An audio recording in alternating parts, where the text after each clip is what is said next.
Bonjour et bienvenue dans Je compte jusqu'à toi, votre podcast d'histoire.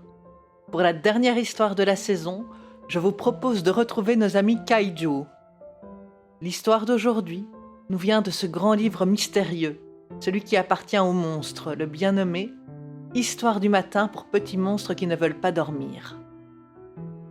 Et rendez-vous la semaine prochaine pour la suite du voyage de Lilou.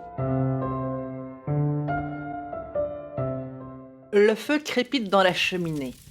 Le soleil ne va pas tarder à se lever et les trois monstros font un concours de rôs. Monstrueux, évidemment. Je suis le plus grand. Alors, c'est moi qui commence.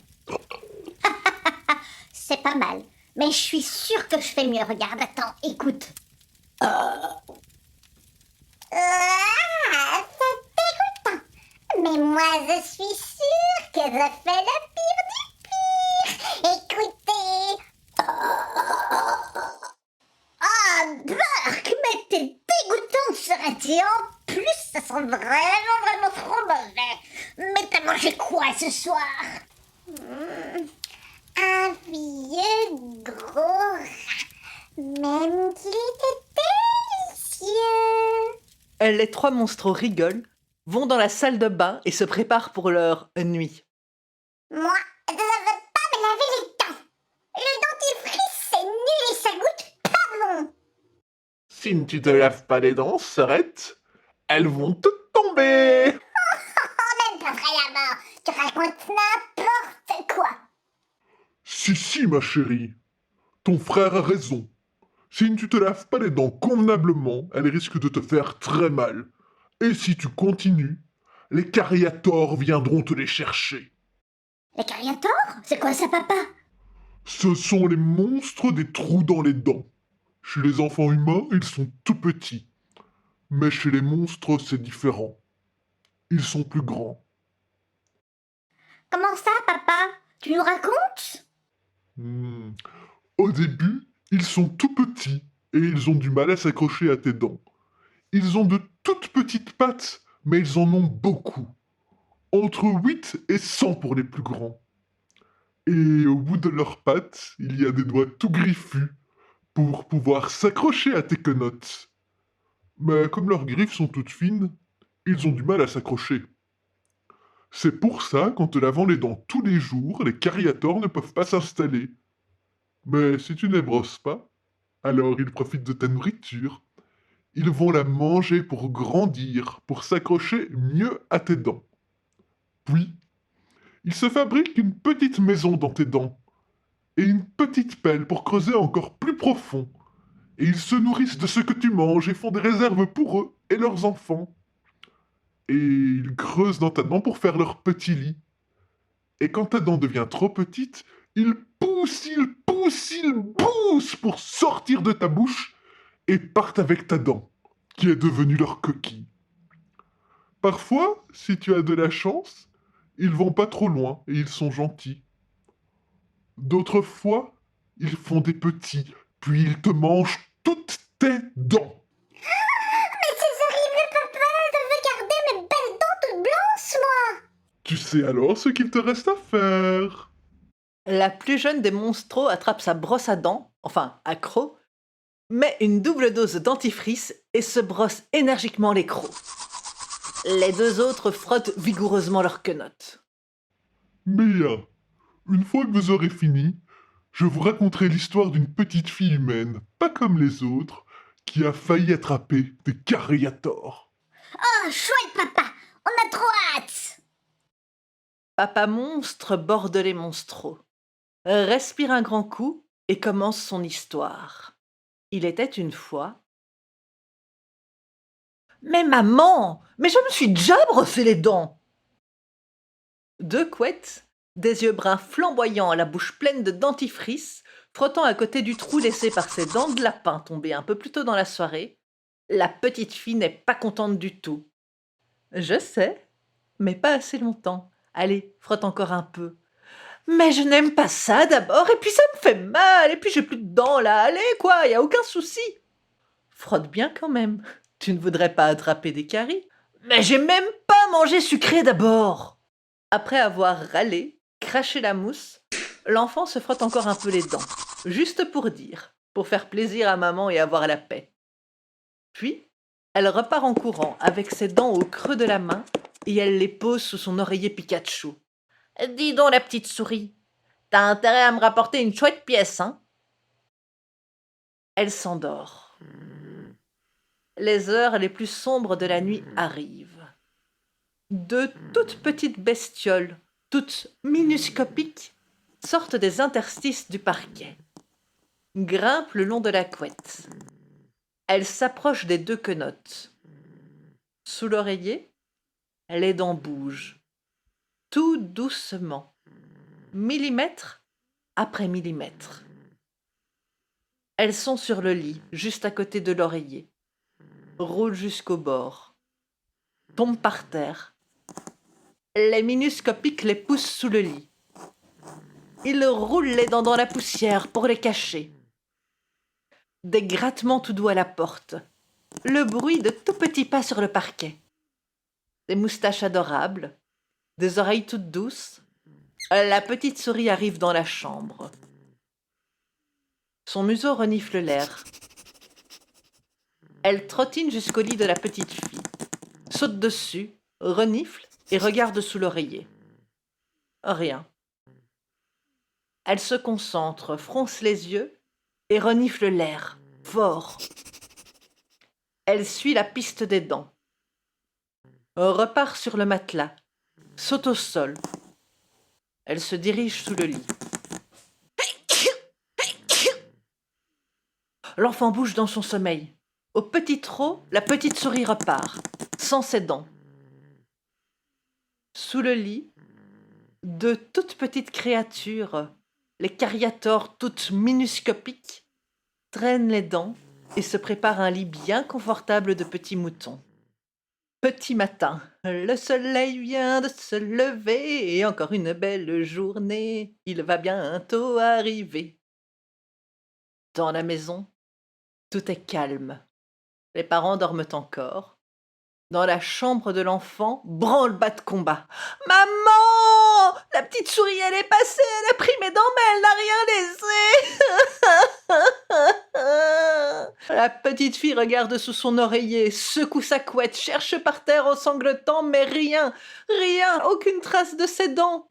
Sa maman lui passe une main dans les cheveux. « Ne t'inquiète pas, elle a peut-être oublié ou simplement elle n'avait pas de pièces. Ou alors, peut-être que tes dents n'étaient pas assez propres. Ah, mais maman, mais c'est pas rigolo. Excuse-moi, ma chérie, tu as raison. » Sous le lit, des tout petits bruits de grignotage. Les petites créatures mastiquent, grignotent dans la dent. Et jour après jour, le tout petit trou au milieu de la dent se fait de plus en plus grand. Mastique, grignote. Les deux petites créatures grandissent aussi. Si au début on avait besoin d'un microscope pour les voir, maintenant on peut observer leurs petites pattes et leurs antennes à l'aide d'une simple loupe. Mastique, grignote. Les créatures font la taille d'un gros pouls, mais les dents sont presque complètement mangées. Le temps passe. Cette fois c'est une molaire, une des grosses dents que la petite fille a perdues. Et hop, sous son oreiller. Cette fois, je vais rester réveillée. Comme ça, je pourrai dire à la petite souris que c'est pas juste de prendre mes dents sans rien et elle aura intérêt à avoir une bonne excuse d'abord. Bien sûr, elle essaye de rester éveillée un maximum. Mais évidemment, elle s'endort assez rapidement. En dessous du lit, on peut entendre de discrets atchoums. Deux créatures, à peine plus grandes que des fourmis, grimpent le long de la couette, se glissent sous l'oreiller. Tire, pousse. La dent tombe sur le sol, vite cachée sous la poussière du lit. La petite souris entre, hume l'air, tapote, font des petites pattes sur le parquet. Elle grimpe sur le lit, cherche la dent. L'enfant se retourne dans son sommeil, manque écraser le petit animal qui fait un saut sur le côté. La petite souris repart à nouveau bredouille. Et sous le lit, mastique, grignote. Les deux petites créatures mangent la dent et petit à petit creuse un trou au milieu. Le matin, l'enfant se réveille. Elle soulève son oreiller, regarde sous sa couette, se penche sous le lit. Toujours pas de pièce. Elle sort de sa chambre, moitié courant, moitié pleurant. « Maman, la petite souris, elle a pris ma dent de nouveau, mais elle m'a rien laissé, mais c'est pas juste !» Attends, laisse-moi vérifier qu'elle n'est pas tombée sous le lit. Sous le lit, deux petites créatures se glissent vite entre les lattes du plancher avec leur butin. La main de la maman passe sur les moutons, tâtonne, se pose juste au-dessus de leur tête. Elles se taisent, retiennent leur respiration. Non, je ne la sens pas et je ne la vois pas. Peut-être que la petite souris n'avait plus de pièces et qu'elle va te les rapporter plus tard. Ne t'inquiète pas, ma chérie. Je suis sûre que tu auras un cadeau de sa part. Quelque temps plus tard, une autre molaire tombe. Ça fait quelques jours qu'elle bougeait, mais elle est tombée pendant la nuit. La petite fille dormait à poings fermés. Un filet de bave au coin de la bouche et la dent qui dépassait entre ses lèvres entr'ouvertes. Deux créatures minuscopiques, les cariatores, sortent de sous le lit, à peine plus grandes qu'une grosse mouche. L'une d'elles tient un mouton de poussière entre ses multiples pattes. Elle s'approche du nez de la petite fille et le secoue juste en dessous de sa narine. La dent vole en même temps que l'éternuement par la bouche ouverte et tombe sur le parquet. La petite fille se retourne rapidement et écrase la petite souris qui tentait d'attraper sa dent par l'autre côté. Elle ouvre les yeux à moitié endormie et son regard flou tombe sur la fourrure grise argentée de l'animal. « Ah, c'est toi ? J'espère que cette fois-ci, t'es pas en rupture de pièces. » Elle se rendort. En dessous du lit, les cariatores poussent la dent, retournent entre les lattes du parquet et mastique, grignote. Il y a là maintenant deux grosses dents, avec un trou parfait au milieu. Les cariatores rentrent leur dos dedans. Ça leur fait comme une carapace. Leurs petites pattes cliquetent sur le parquet. Elles ont l'air radieuses, elles se regardent, discutent entre elles. Celle qui a les plus longues antennes va chercher un morceau de papier, oublié dans un coin, et une mine de crayon tombée par terre à côté du bureau. Elle tire sa minuscopique langue et commence à écrire, minutieusement. La deuxième sort quelque chose de sous le parquet et l'emballe soigneusement. Tire, pousse. Les deux bestioles minuscopiques portent la lettre et son objet mystérieux sous l'oreiller de la petite fille. Le lendemain matin, quand elle se réveille, elle n'en croit pas ses yeux. Elle prend le petit bout de papier qui dépasse et plisse les mirettes en le regardant. On dirait qu'il y a quelque chose d'écrit dessus, mais tellement petit qu'elle ne parvient pas à le lire. Elle a beau loucher, tirer la langue, se concentrer, et rien n'y fait.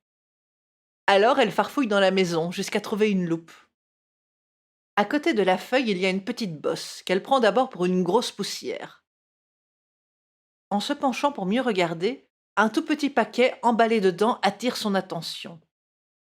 Elle prend sa loupe, déroule le papier et lit. Ma chère amie, merci à vous de nous avoir sauvés en nous donnant bien malgré vous vos dents. Sachez cependant que cela n'a pas été fait en vain.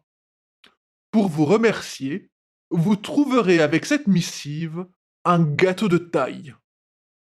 Si vous le mangez, vous serez aussitôt rapetissé et transporté dans nos contrées, où nous pourrons vous remercier de vive voix et vous transmettre un autre cadeau. En vous remerciant de votre bonté, bien à vous, le souverain de Cariatoris. La petite fille, pensive, regarde le minuscule gâteau emballé au creux de sa main. Papa Monstre clappe le grand livre d'histoire en faisant sursauter les monstros. Allez les Minus, il est temps et plus que temps de dormir, le soleil est déjà levé. Oh, mais non, papa, tu peux pas arrêter ton histoire maintenant, là, on veut la suite. La suite. Alors ça non les monstros. Ce sera pour un autre jour. si vous n'êtes pas sage. En attendant, dormez, avant que la petite fille ne vous trouve. Ah non, alors Berk, pas ça la petite fille qui veut nous faire des câlins. Berk. Mauvaise nuit, papa. Mauvaise nuit, les monstros. L'énorme monstre à la fourrure emmêlée se lève. Son pas fait craquer le parquet. Il ferme la porte de la chambre en sortant, où les bâillements ont remplacé les cris des monstros.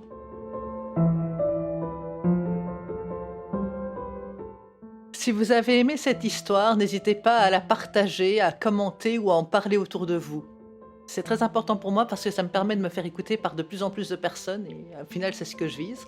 Vous pouvez me retrouver sur Twitter @loliconte, sur toutes les applications de podcast en cherchant simplement Je compte jusqu'à toi ou sur mon site lendewell.com/histoire. Histoire avec un S au bout. En attendant, merci de m'avoir écouté. J'espère que cette deuxième saison du podcast vous a plu. Et rendez-vous début juillet pour la deuxième saison du Voyage de Lilou. Merci beaucoup et à bientôt.